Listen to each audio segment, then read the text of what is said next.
Hello, it's Chip McGee here to talk to you about Pelham School District today. The first edition of the school year is going to be a special one focusing on the groundbreaking for Pelham Memorial School. And to start off, I've got two very special guests, our principal and assistant principal at Memorial School. We're going to talk a little bit about the project, how it's going. And at the end, we've got some pictures we want to share with you from the history of Memorial School. So, Stacy, why don't we start with you? If you could introduce yourself and Sure. and tell us a little bit, just a little bit of your background. Oh, okay. Right camera. I'm Stacy Mahakian. I am the principal of Pelham Memorial School.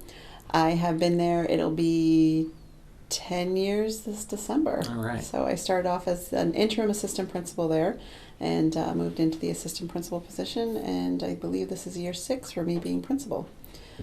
So prior to that, I've taught elementary school, high school, and middle school, science, math, 4th grade, 1st grade.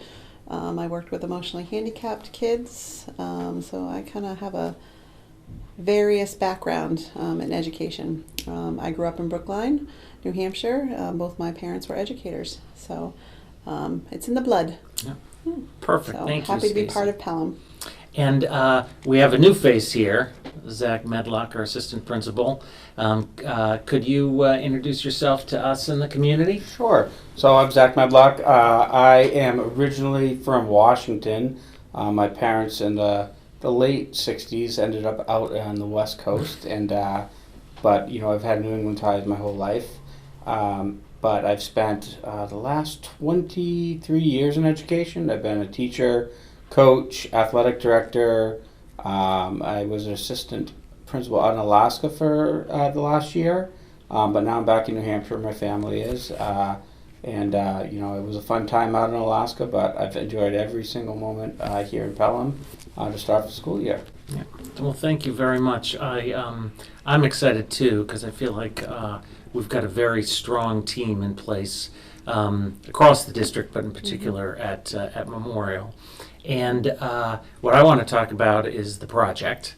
So the thing I'd like to start with is we've got a lot going on.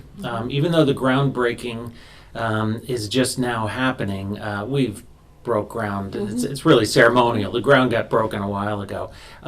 What are some things that you see happening that you're getting excited about in terms of things that are going to be new at the renovated Pelham Memorial School? Wow, so much. One thing that's pretty exciting is anyone's ever seen the big dirt pile out back? It's pretty cool. Amazing how large it is. It makes those big machines that are picking up all the dirt look really tiny. I'm really excited to see the project take hold. Right now we're doing a lot of grounds work, which has been interesting and different to see. And the expansion, and it's like becoming real, and that's what's exciting. So it's been a lot of on paper and a lot of looking at diagrams and architectural drawings, and now things are happening. So it's wonderful to see.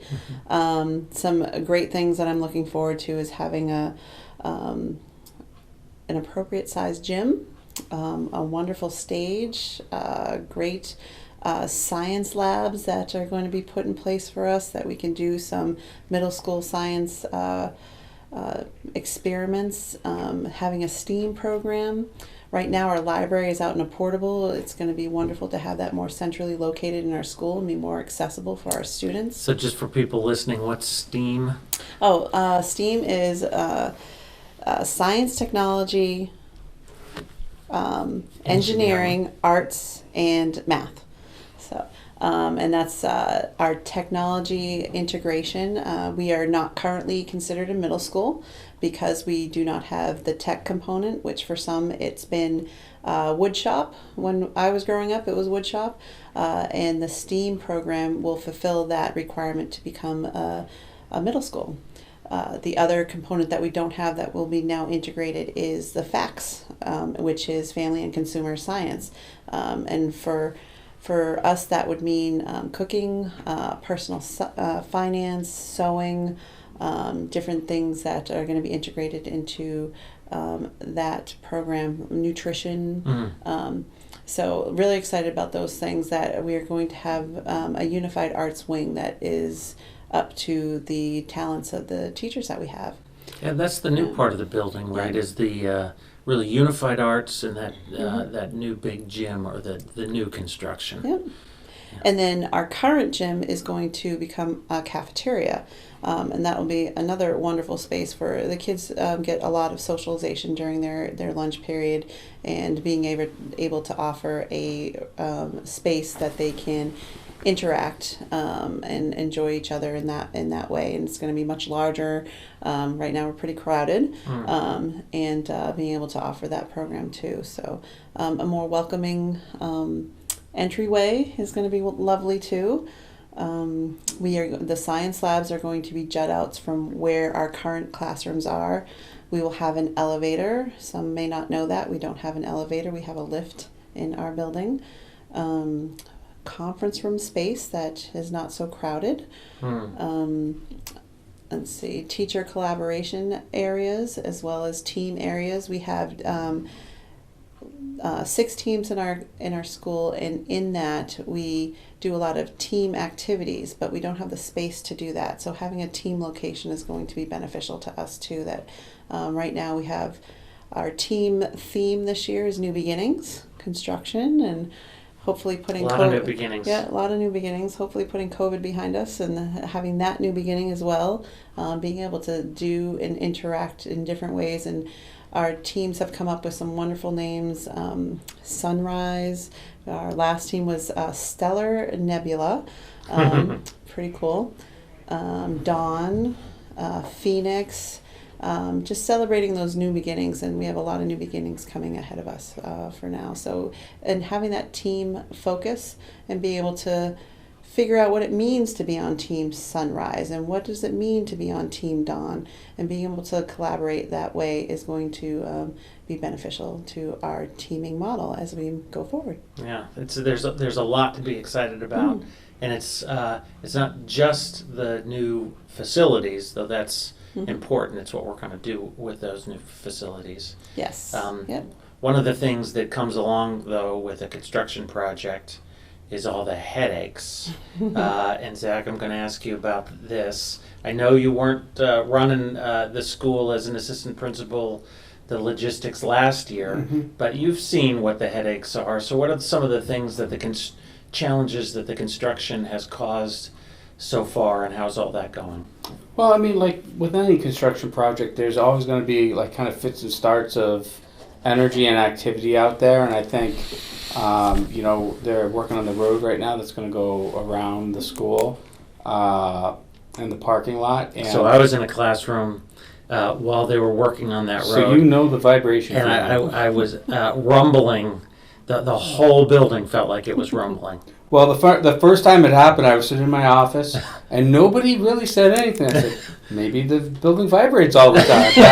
But then soon after, I think we realized it. So that's been a little bit of a shock. But that's really been it. I think some of the travel that the students have to do from the portables over to the school, that's extended some kind of in between class time. In terms So that's a little longer walk Yeah. now than it was before, yeah. because it's moved over to the side. All Yeah, right. so a little longer, so the kids, some kids move fast and some kids move slow. So reminding those both groups that you have a kind of time frame to get from one to the next is kind of bad. So we haven't really got into the heavy stuff where it's really close to the building, but the vibrations, I think the travel that students are having to do from the portables, that extended amount of time, it's kind of been a little bit of a headache, but I'm sure we'll have more, and like with every headache, it should pass. Yeah. So one of the things, Stacy, I thought would be helpful for you to talk a little bit about is about how phasing will work next year. So this year, teachers are in their classrooms, the old classrooms, and they'll be in them for the whole school year. But next year, so that's school year 22-23, there's going to be some transition. Could you just walk through that for people who are wondering?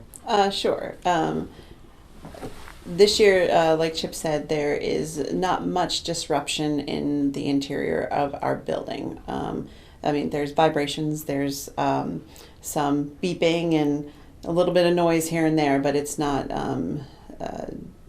to the extent that it's disrupting the education environment, which is nice. Next year, we are going to be working on the interior renovations of the building, and they are going to need to take several of our classrooms at a time to be able to do that renovation. And because of that, we're going to have a lot more teachers on wheels that they'll be traveling and sharing spaces. And it'll be a little bit different. And then once the phase happens that a certain section is done, then they open up that section and then they work on the next one. So we'll have a lot of transitions and discussions and schedule things that are going to happen next year that we are going to need to figure out. And right along the way, we will certainly inform our teachers, our students, and what we need to do in that pathway. So we've had a little bit of experience with sharing spaces last year, and so that gave us a little bit of an idea of how we can move forward and that we can move forward very positively and structurally. So once I get more information about what classrooms are going to be taken to do the renovation, then we'll have a much easier plan going forward to make sure that we have the kids going in the right places at the right times. And for anyone who remembers, I wasn't here at the time, but we had the same construction management company do the high school project. And it was very similar that they built that front part first and just kept operating the school. And then they used that space as a swing space while they renovated the older part. Right. And so they've done it this way, and not just for Pelham, they've done quite a few schools. And so from my understanding, what that means is next year, at some point, there'll be a big switch where kids are gonna go to different classrooms, and teachers are gonna need to be in different classrooms mid-year. No fun, but at least they'll be moving into newly renovated space. Yeah. All right, and so that to me is a highlight of the phases. I think if the community understands that right now we're in the construction phase of new space, that lasts for the better part of this year, and next year is when we renovate the old space. That's pretty important. The other important thing everyone wants to know about is traffic. We talked about this at the building committee meeting last night, but could you just what's both of your senses of how we're doing with pickup and drop-off traffic? I would say arrival is pretty like a well-oiled machine at this point. So we do pretty well with arrival. It's still September and it's a well-oiled machine. Yeah, it's pretty good. So it's a little different because we had drop-off in different areas, and last year gave us a sense of what we had available to us for busing and pick up with the amount of cars that were increased. So we've reduced the amount of cars, which is great. But with the construction site now, we're still using a similar loop. So it's kind of like we've had a year of training, and we're good now. Dismissal is a little different now, and it's like Zach said. There's that longer walk. So it used to be dismissing for a parent pickup to come right out the front of the building.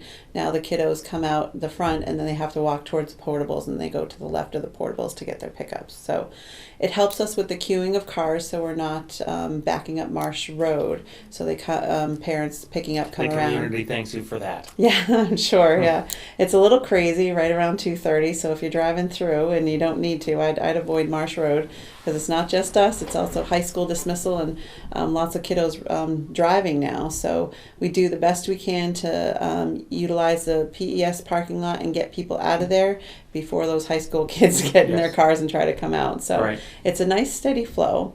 Our pickup was about 5 minutes from the time we started to the time we ended on the norm. This year we ring the bell at we have 2:15 as our bussers, and they get on, and 2:20 our walkers and pickups come out, and Zach has gotten it down to 2:28 as the last kiddo getting in their car. So pretty good. So we're 8 to 10 minutes on getting dismissal out. So what do you think, pretty Zach? good. I think we're getting better at it for sure. Like as long as we're queuing and moving at a kind of normal pace. I mean, there's hiccups. One time we had a poor lady, her battery died at the stop sign, so it slowed everything down. Yep. And, happens. but I think everybody kind of knows the routine, and so everything's expected, and it's really. It really flows from one day to the next in the same kind of consistent pattern. So I think that it's just getting better and better, and the kids are getting picked up, and people are moving along, and it's kind of a well-oiled machine at this point, I think. We did have some help from the construction company too, because we're between the stop sign and where we're dropping off, there was a lot of like crabgrass and not a level area. So when we brought that up, they were nice enough to come out and just have a flat area for us with some crushed stone out there, so which will be helpful because that will be very easy to shovel or snow blow once winter starts too. Yeah, we're able to drop off 3 cars and pick up 3 cars at a time with that addition by the construction company. Tripping. Good. Well, so I think those are probably the top issues people are thinking about.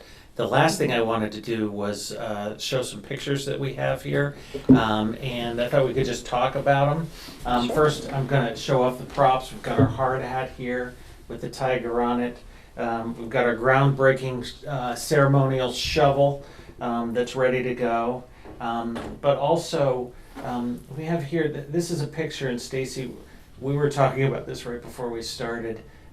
That's a picture from, I believe it's from right when construction was completed. I think this is a 1967 picture. But say again what you noticed about that when you took a look at it. What I noticed is it looks exactly the same. Not much has changed. We have the flagpole. I'm surprised it's the same flagpole. I didn't realize that was there. But and the U's are a little smaller. They haven't grown in yet. Yep, and the little trees and the bushes over by the gym are much smaller. And we now have a nicer parking lot and a sidewalk that was built. But it looks like an old picture of today's building. Yeah, that's right. Like someone just put on the black and white filter there. They just put it on the black and white, so it looks very, very, very similar. So the next one I want to go to is this one right here. See if you can get that. This one is Phil Courier, the town moderator, lent us this one.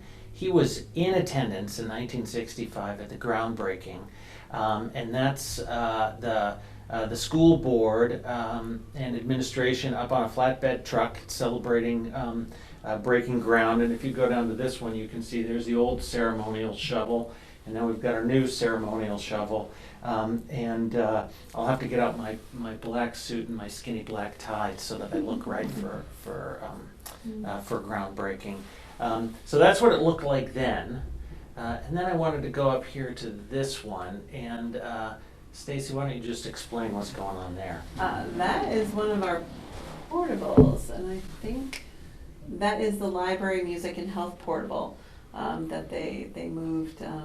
And I don't know if you can zoom in on this, but this little guy right here just blew my mind. That this little guy is the one. It's they told me it was 180,000 pounds, and that little backhoe there was the one moving it. So it was very interesting to watch because as they're pulling it, there are men that are going underneath the moving 180,000 pound portable, and they're going underneath and putting little platforms on so they could, and I'm like, I would not be under there.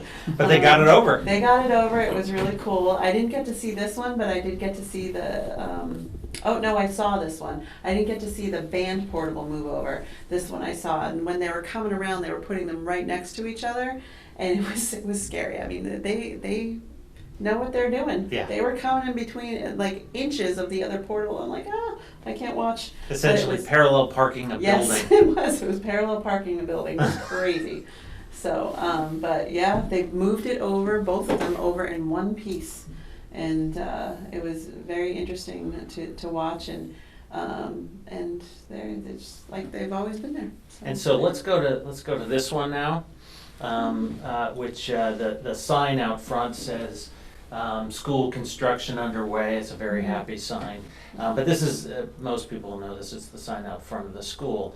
But there's something going on in front. Zach, do you know what's going on out in I front? do. All the kids who come and see me in the office, they have to watch out. They were watching them pour the concrete for the new parking lot yesterday, and they're like, well, I think if that's quick dry, it's going to be like 2 hours, and then they can start. I was like, you guys know a lot about concrete, but so they're putting the kind of the foundational pieces before they put the blacktop out there, and they're moving right along right now. They were putting the water down there to get it all packed and it's moving right along. I can't wait for the new parking lot. That will open up a lot of things for people. A lot of options out front when they get that there, when they get that in. And I would add it's temporary. So they're not going to do it at a finished level because they want it to look finished once we have all the traffic flow the way we want.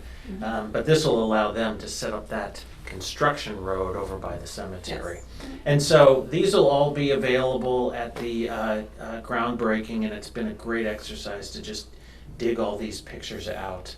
And so one last thing.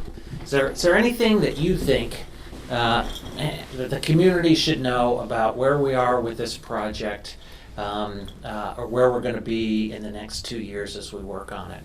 And I'm going to take the superintendent's prerogative and answer that with one thing.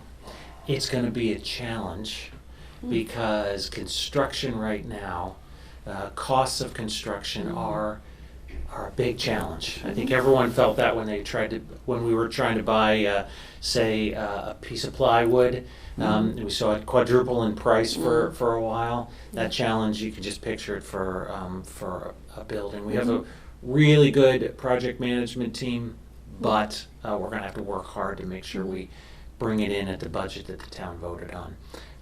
I think I'm confident we will be, but it's going to take a lot of work. Anything else you think that community folks should know about? I'll start with Zach. Okay. So, I mean, I've been actually through a construction project. I was at John Stark when they added it, and it's like short-term pain for long-term gain. Like, it was such a, that school was built for 300 and they had like 700 in it. And the congestion of the hallways, everything kind of like wore on people. And having all the space, even though this next couple of years, I'm gonna have to move here, I'm gonna have to move there. Like, after that, it's gonna be such a benefit to all the kids that it's gonna be well worth any kind of, difficulties that we have this time. So that's the biggest thing for me is, it's gonna be times it's frustrating and, but those times will be short, hopefully. Yeah. We'll work through it. Yeah, that's great. I'm looking forward to for the building just on behalf of the community, on behalf of the kids. It's just such a wonderful. And you think about the amount of people in that we house as a school community. We got preschool through grade 12, and this is. Thankfully, very close to each other too, which is pretty cool. It's really and nice. we're going to have 3 very beautiful buildings, very beautiful facilities, wonderful teachers, wonderful staff that are going to be contributing to the education of our students and just contributing to the Pelham community as a whole. And I think that's wonderful. So I do want to add though, on Saturday for our groundbreaking, we are going to have a time capsule that was opened. Rick Holmes, a former teacher, he retired in 2000, I believe. He buried a time capsule in 1977. He was here when we opened it, and we're going to have a display of all those items that were in that time capsule, and it is very cool. Yes. Very cool to read some of the things that the teachers had written, the students had written, what were the headlines then, and it was pretty cool to be there to open it with Rick, and he'll be there on Saturday to share some of his experiences with us. So that's going to be pretty good, pretty neat. So. Really fun, and I agree with you that this is going to be finishing the kind of the 3 school jewels along Marsh Road here, and this is number 3, and we'll be in a great place from a facilities point of view. Don't stand behind us. It is wonderful to see everybody. I wish I was taller. Sorry. I want to show off my I want to thank, in particular, I want to thank whoever it was that provided darn near perfect weather for today. I heard several times that we were going to have rain, and I don't see a cloud in the sky. Welcome to the groundbreaking ceremony for the renovation and upgrade project for Pelham Memorial School. My name's Chip McGee, and I have the honor of serving Pelham as the superintendent of schools. To begin, I'd like to introduce World War II veterans Fran Walsh and George Squire, along with the Pelham VFW and auxiliary 10-7-22, who are going to present the colors.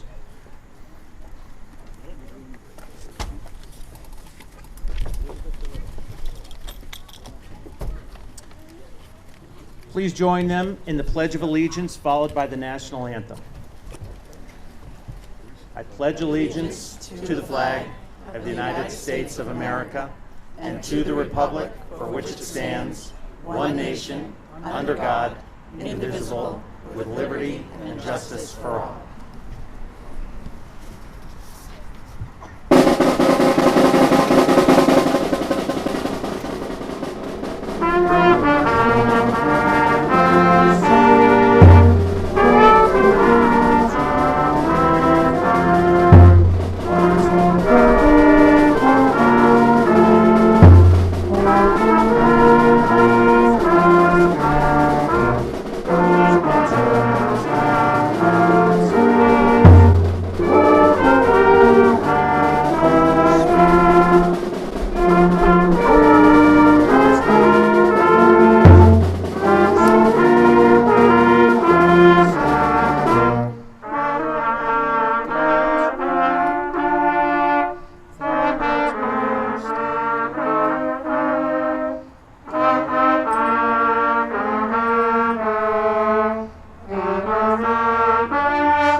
Thank you.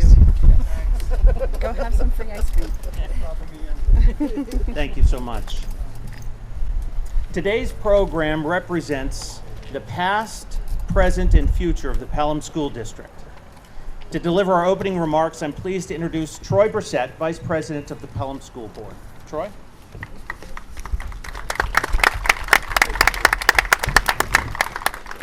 Thank you very much, Chip. Welcome, everyone. Community members and leaders, parents, students, teachers, staff, and administrators, community organizations, members of the Renovations and Upgrade Committee and the current Building Committee, and my fellow school board members. It's really great to be with you all here today. Thank you all so much for your support in so many different ways, which has made this renovation vision of nurturing bright minds by fostering experimentation, exploration, and innovation a reality. This groundbreaking ceremony, the fact that we're here today celebrating together, is a tangible reflection of our town's commitment to excellence in education for all students. As elected officials, each one of us on the school board takes our obligation to be good financial stewards of your tax dollars very seriously, and I want to reiterate that commitment here today. We will ensure your bond dollars are focused on achieving positive educational outcomes for all of our students. This is an investment that will truly yield dividends for generations to come. An investment of all of you. I see a lot of students in the crowd here today. We value you, and we want to help make this future the best it can be for you. In particular, the addition of curriculum related to STEAM, science, technology, engineering, arts, and mathematics, the tech ed of days past. Just wanted to make sure that was clear. And family and consumer sciences, or FACS. That would be the home ec of days past. That is going to align our district curriculum with the state requirements to be a true middle school rather than an upper elementary school as it is today. This transition in our educational instruction and delivery will better equip our students for highly successful transitions into their high school and post-secondary experiences. Let's keep up this momentum, continue building from our already solid foundation, and achieve further educational enhancements throughout the entire Pelham School District. Thank you. It's now my distinct honor and pleasure to welcome the man who needs no introduction, the town moderator of Pelham and stalwart of the Pelham community, Mr. Phil Currier.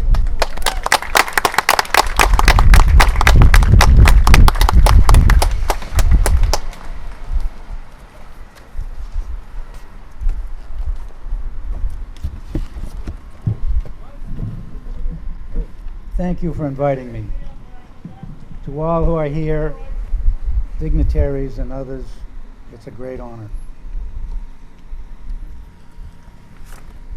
If you look at your program, there's a little bit of history for you. Claude Levitt was our superintendent of schools when he did the Memorial School. Our superintendent won't believe this, but at that time in our supervisory union, we had 5 towns: Merrimack, Bedford, Hudson, Litchfield, and Pelham. Can you imagine, as a superintendent, having to cover 5 towns? The problem is, whenever they want me to get up and talk about history, as I told Chip, and he was very gracious, he agreed to give me an hour. The good news is, I'm only going to take a few minutes. I remember well when we appropriated $750,000 to build the original Memorial School. And almost a year later, we did money for an addition. If you look at the 20th century, 1900 to 2000, Memorial School was the second new school that Pelham built. Think about that. The first one was in 1920.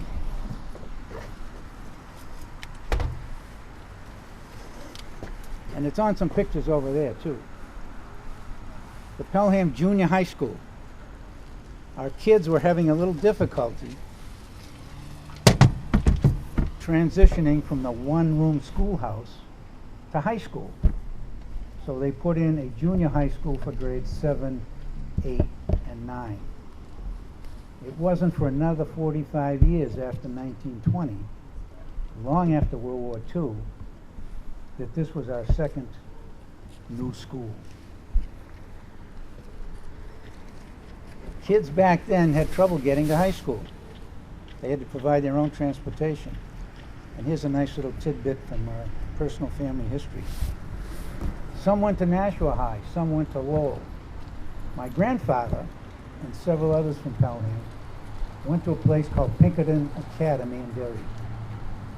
He was there from 1905 to 1908, all 4 years. In his junior year, of course they had English every year then, but in his junior year he had an English teacher, a fellow by the name of Frost, Robert Frost. And my grandfather always thought that he was probably a better poet than he was a teacher.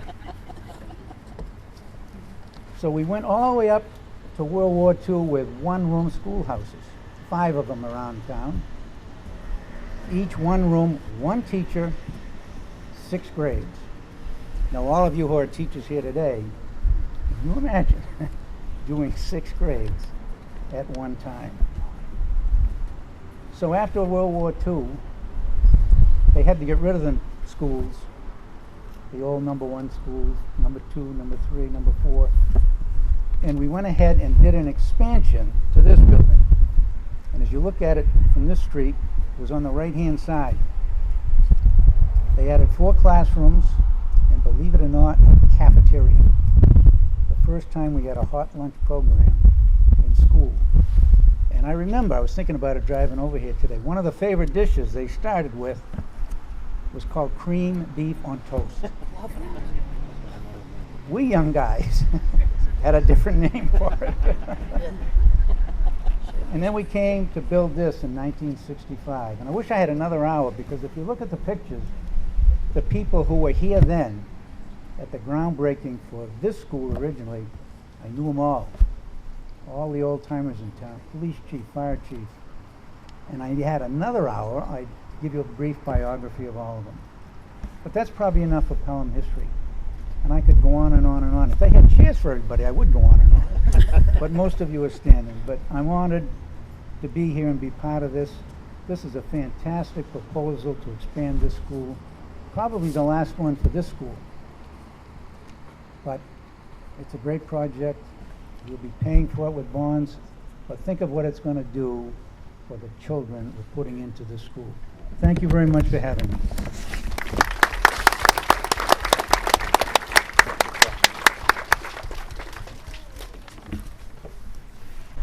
Next, I am delighted to present the Pelham High School Band, performing under the direction of Dan Buckner, musical instructor and band director.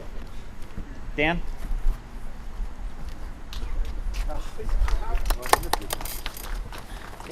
One strike. Exactly, get one.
Next, I'm pleased to introduce Debbie Ryan, someone familiar to everyone here, former board member and president of Pelham Awareness for Community and Education Support, or ACES. She's the one who reminds us always why we are so Pelham proud. Debbie? Woohoo, let's go. We ready? This is good stuff. I get really excited about these things, and I love that Mr. Courier's here and it brings in the past and the future. I I'm humbled to be here. It's my first event, not as a school board member in a really long time, but simultaneously with being on the school board, I was also part of Pelham ACES, which stands for Awareness of Community and Education Support. And when we first started that group in 2009, we put on our I think we had a web page. It said, "Never doubt that a small group of thoughtful, committed citizens can change the world. Indeed, it is the only thing that ever has." And ACES played a huge role in promoting and educating our community on this project. ACES has played that role since 2009 in the high school project, teacher contracts. We've had multiple events, and the really cool thing about it is it really is, and it always has been, a thoughtful group of committed citizens. Those citizens have changed over time. You know, in 2009, I don't even know, I might be the last holdover from then, but they've changed. But every time, it's always been a group of people that love this community and want to do what's right by this community, and have always taken, have been of high integrity and done a wonderful job, because we recognize the value that education has for a community. Not just for the students, but for the entire community, and that's always been ACE's a stand or thought, that educational projects are good for everybody. The really other cool thing that made me think about the connection with small groups is because of small groups. Now, and I'm sure back when this school was built, and I know when the elementary school was built, there were small groups of people working hard to make those things happen as well. In fact, Pelham is notorious for small groups of people getting stuff done here, right? Like everything, right? Garden groups, VFWs, all the sporting things. Like I can't even, I'm not saying them all because I know I'll leave them out. But we rely on the citizens and the people to create these things and make them happen. But we also do them in partnership with the organizations that exist. And that's one thing that's been wonderful, is the ACES has always had a wonderful collaboration and connection with the Pelham School District in order to help have these projects go up, because it does take a partnership. The cool thing, I started with a cool thing and I went somewhere else. The other cool thing that I like is, because a small group of people worked hard to promote and get this project passed, now all the little small groups that work within that school can do their job more efficiently. The curriculum groups, the team leader groups, Stacy Mahakin could probably list, 15 or 20 different groups that work within that building on a daily basis in order to provide the best education and do the best things for the students of this town. So it kind of harkens us back to, never doubt that a small group of thoughtful, committed citizens can change the world, because we really can. And I encourage all the young people that are here today, think about this. This is your community, and think about getting involved and staying here and working hard, and hopefully maybe ACES will still be around then for you guys to join. I appreciate the time. Please stay involved with people that are here, and thank you for being part of our community. Thank you, Debbie. Next, I'm delighted to introduce Richard Holmes, former Pelham teacher, who was responsible for burying the time capsule by the flagpole back in '77. If you haven't seen it, go check out the contents underneath here. So, thank you.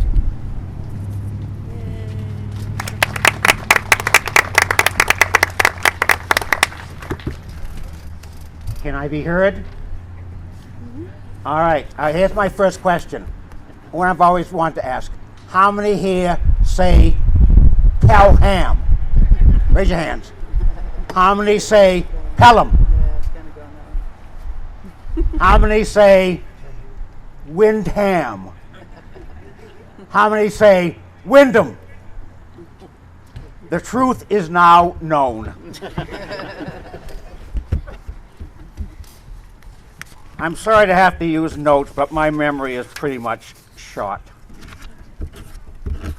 At least sitting next to Phil over there, I look younger.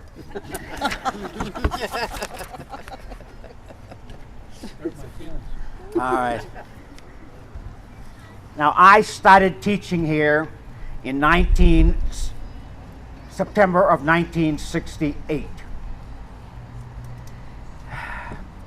At that time, my class was next to Ethel Chalifo, and I taught 5th, 6th, 7th, and 8th. 2 sections of 5th. I remember my 5th. There was 42 kids in that one class. 3 had to sit on the radiator.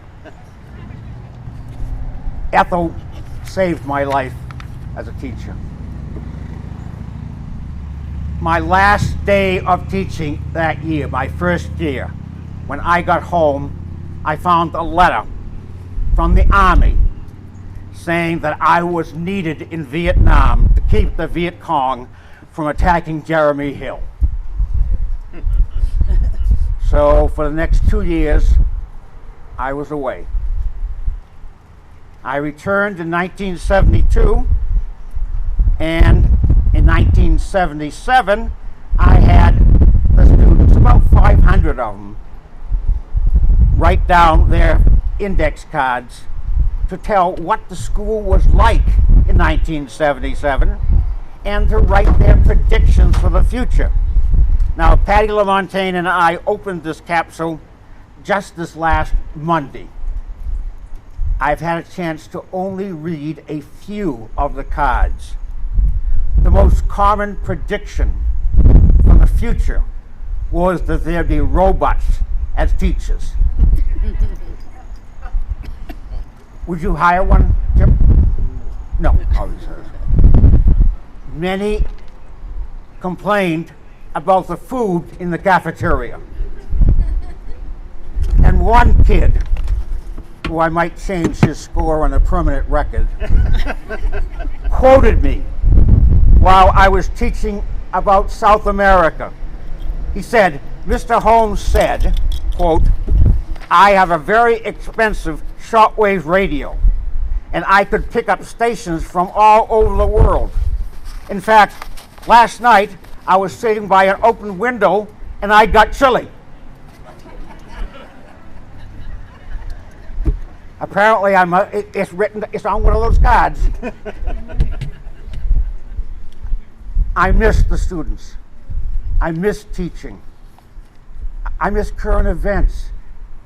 You know, this pandemic brought me right back to me teaching about the Spanish influenza of 1919 that claimed my uncle. And I always remember teaching the kids that little rhyme from 1919. I had a little bird, his name was Enza. I opened the window, and influenza.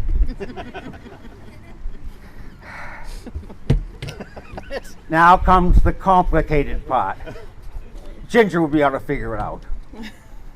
The time capsule was supposed to be opened in 25 years after it was buried. That means 1977, that would be the year 2002. It wasn't. I retired in the year 2000, and for some reason, I misremembered when we buried it. Thank you. I started to believe that we buried it in 1975, not 1977, and I told everybody that it was supposed to be open in 50 years, which will be 2025. So now you can see why I didn't teach math. So here we are, finally, with that 1977 time capsule that should have been opened 19 years ago, in 2002. Better late than never. Thank you, and I do miss the kids.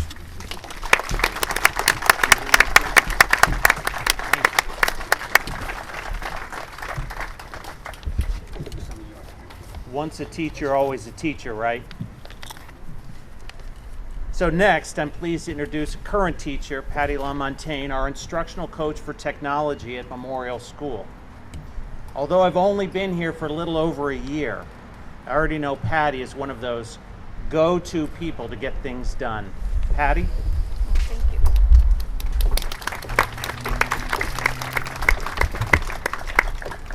First, thank you for joining us today. I live my life by the philosophy to always focus forward, because you can't change the past. The past is the past. Hopefully we grow, we learn, and we can change the future. Memorial has had a long past, and boy, have we learned a lot. So we are ready for the future. I'd like to compliment the students from 1977 for inspiring me of what I'm going to say today. So let's take a walk down Pelham Memorial's memory lane. And see back then, even in 1977, how the students were focusing forward. Many years ago, these students wrote inspirational cards, and the school was only 12 years old. I'm not sure where the idea came from, but I just found out. But I'm sure historian and friend Rick Holmes had a lot to do with it. I'm grateful I started my journey at Memorial in 6th grade, and no, not as a student, but as an instructional assistant, because it was while I was in Mr. Holmes's room, I heard of this time capsule. However, we all thought it was 50 years. And I was actually worried we were opening it up a little early, because it was to be opened in 2002. But actually, after this week of cleaning, 44 years of dirt, then preserving and preparing these artifacts, I believe the timing was just right. I have enjoyed reading hundreds of memories from the students, and several of them predicted, yes, there would be a computer in each classroom in 2002. And you know what? They were right. I started teaching English in 2003, and there was a computer in each classroom. And yes, they also predicted robot teachers and automatic desks and escalators. And while we don't have any of those items, we do have a variation of them. With Google Classroom and other resources, teachers have the ability to record themselves, so learning can be done at any time, both in person and virtually. Student furniture is no longer desks that have seats attached to them. We now have seats that move, stools for labs and standing tables, yoga ball seats, and swivel seats for our students and staff that need movement. Student desks are now made to stand alone. Because they are shaped differently, we can actually put them together like a puzzle for collaboration. And while sometimes we are in rows due to COVID, most of our teachers don't want rows. And while no escalators are in the building, although that would be really cool, we do have an elevator seat to be used when needed when we have injured students or staff members. Predictions from the students of 1977 continued with, there will be a bigger calf, a bigger gym, digital clocks, chalk that will glow, and instead of books, there will be a card to put into a machine to print what the students need to read. And no more writing on paper, because everyone will have a typewriter. Well, the bigger gym and calf is on its way, and we still don't have digital clocks, and they can't tell time with the ones we have. But there is glow chalk. However, we have moved from blackboards, and we have whiteboards with colorful markers, and there are cards and thumb drives that you can actually put into a machine and print. And while I'm grateful it is a Chromebook and not a typewriter students are carrying around, I sure wouldn't mind having a few in the computer lab for them to try out. The students of 1977 wrote of complaints that consisted of covering books, cafeteria food, and listening to bad jokes by teachers. Well, I'm happy to say I'm pretty sure there are no books to be covered because our textbooks are online. And the cafeteria food right now is not only delicious, it's free this year. And if I'm going to be honest, unfortunately, your students, you're probably still listening to jokes from your teachers, including yours truly. Situations that worried the students consisted of the energy crisis and war. They were hoping for world peace, just as Gracie Hart did when she stood on the stage of the Miss United States pageant saying she wanted world peace. It's a Miss Congeniality reference, bad joke. Okay. Students also wondered if we had discovered intelligent life on other planets and if they would still be alive in 2002. Apparently back then, 38 years old was ancient. But most of all, they seemed to worry about their future children and wanting them to get good grades. Let's preserve what will be the past in another time capsule and focus forward on our future of education with Memorial's renovations. Thank you, voters, for believing in our children and saying yes to renovations of our school. When you voted yes, you said yes to giving students more opportunities for learning with technology. You said yes to a STEAM lab, a world of exploration. You said yes to family consumer sciences classes where they will learn human development, communication, and the community. You said yes to a new gym. That'll be the size of a regulation school gym, and then our guests they'll be safe when they're trying to get across to the bleachers during a game. You said yes to new science labs where students could be inspired to create the next needed vaccine. You said yes to the needs of space that will give students and staff the room they need to just pass in the hallway without having to squeeze by.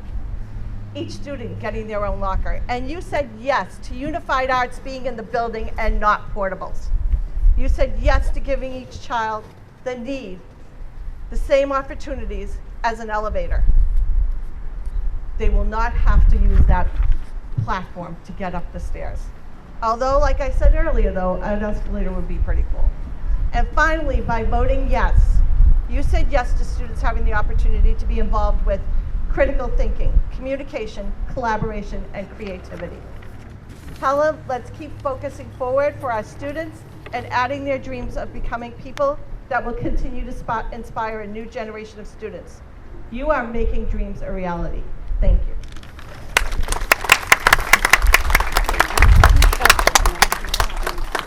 Thank you, Patty. Next, we get to hear from our future. Abigail King is a 7th grader here at Pelham Memorial School right now, and one of our student representatives on the building committee. Abby?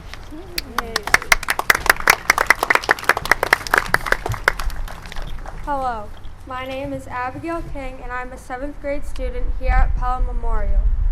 I will be reading a poem by Eve Darwin, a mother, teacher, and writer of poetry. It's called A Moved School. The bricks, the roof, the earth below, the solid walls of what we know, the space we fill, the scenery. Does this make all this place can be? The light and shade that once was sensed, the whole community condensed into one whole familiar space. To what extent are we this place? Or rather, are we hearts and minds with bricks and mortar left behind? The bonds we form, the friends we make, the things we need not packed to take, the built-up skills and the lessons learned, the wealth of our respect, hard-earned. We are the school, both me and you, and if we move, the school moves too. Although I will be at the high school by the time this project is finished, I am grateful to be a part of this new beginning and the bright future Pelham Memorial has ahead.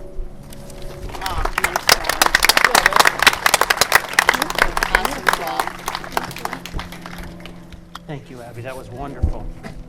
And finally, I'm pleased to introduce the leader of this great school, Stacy Mahakian, principal of Pelham Memorial School, who provide our closing remarks.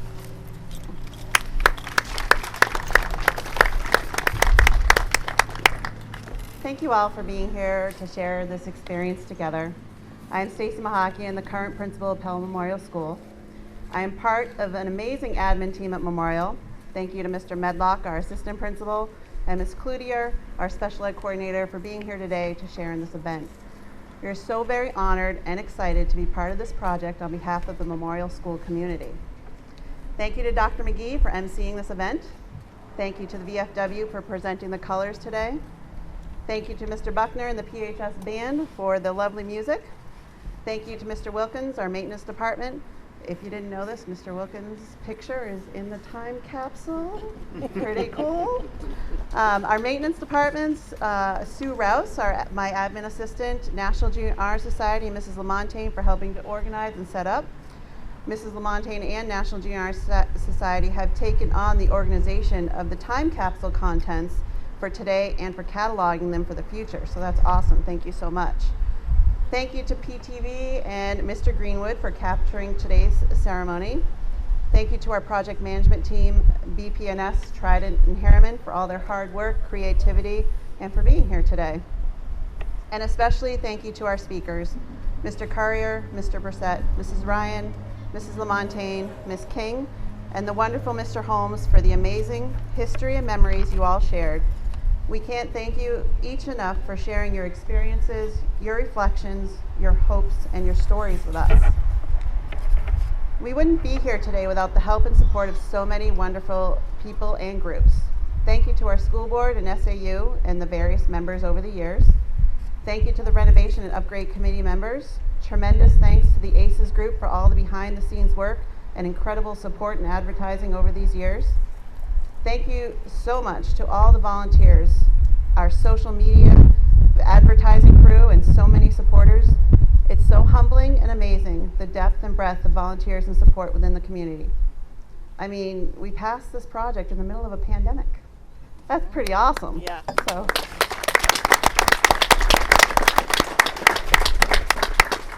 So on behalf of our students and staff, we are grateful. We are hashtag Pelham proud of our school and all that we do here.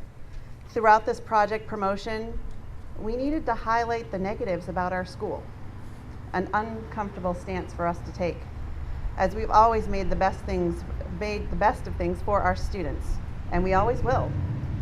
We are so very Pelham proud of what happens day in and day out within these walls. We continue to be Pelham proud of our school, our staff, our students, and this community. And the outlook of Pelham Memorial School is bright. Each year, Memorial School has a theme to help build focus and drive for the school year ahead. New beginnings is our theme this year. Listening to today's speakers just further exemplifies our outlook of positivity and hope. This project will provide us with new facilities that will allow us to have new programs, enhanced programs, upgraded curriculum, beautiful spaces that match the beautiful talents of the staff and students that will walk the halls for many, many years to come. We are shaping the future for our 21st century learners. So again, thank you all for being here to share in this kickoff event. Thank you to all that have shared and continue to share in this experience going forward. There is much work ahead.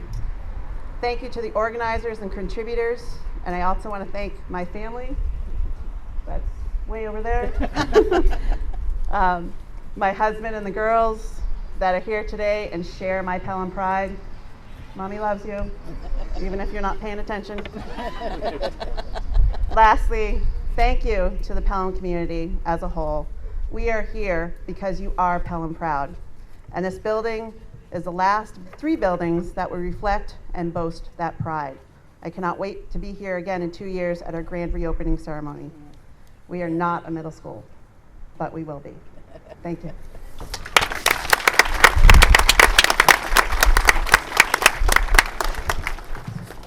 I could not do a better job than that to bring us to conclusion. And so with that, I want to say thank you so much for being here. I do ask that our speakers are going to line up by the dirt pile over there. That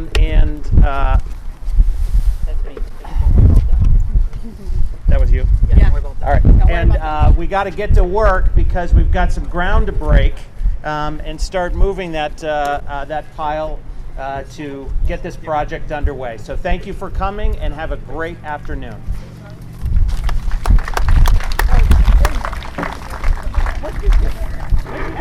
So we got to go put our helmets on. We have helmets.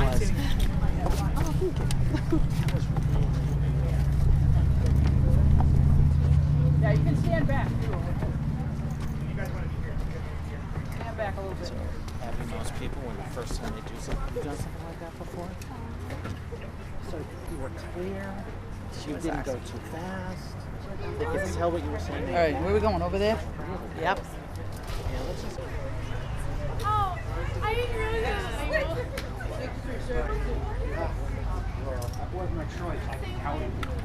How do you open this? Make this bigger?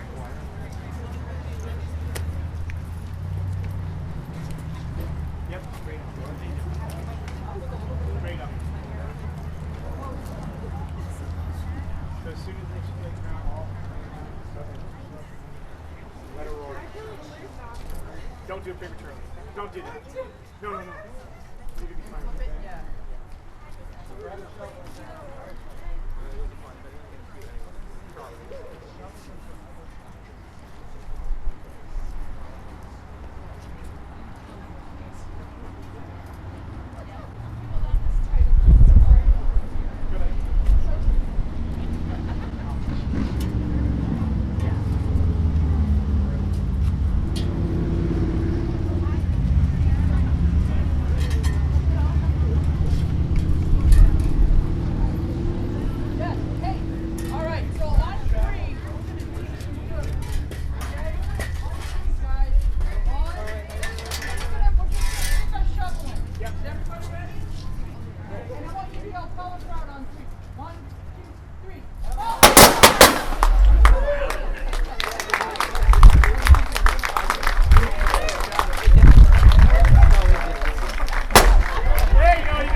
So this is Pelham School District today. This was our special kicking off the school year episode, and the topic is groundbreaking for Pelham Memorial School. Thank you.